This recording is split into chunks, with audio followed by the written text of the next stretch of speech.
šajā turnīrā, man liekas, ir tādi vairāk mini-dueļi, kas arī jau ir veidojušies Latvijas čempionātā.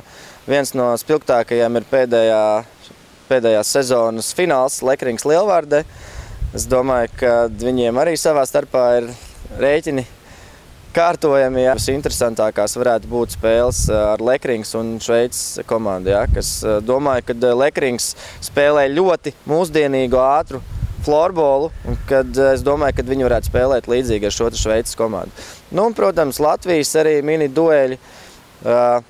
Ulbruka mēs ar Lielvārdu vienmēr mums ir bijušas tādas principiālas spēles, ja? Un tāpatās Ulbruka Lekrings, un Lekringam arī nekad spēlēs pret Ulbruku nav bijis viegli. Nav mērķis komandai izcīnīt pirmo vietu, kā jau minēju, mums ir iesim uz katru spēli, protams, cīnīsimies par uzvaru, bet lielākoties mums treneriem interesē šī te atrast kaut kādas saiknes, ja? Paskatīties, kurš spēlētājs der ar ko kopā. Šveices komanda pagājušajā sezonā veiksmīgi saglabāja vietu augstākajā līgā.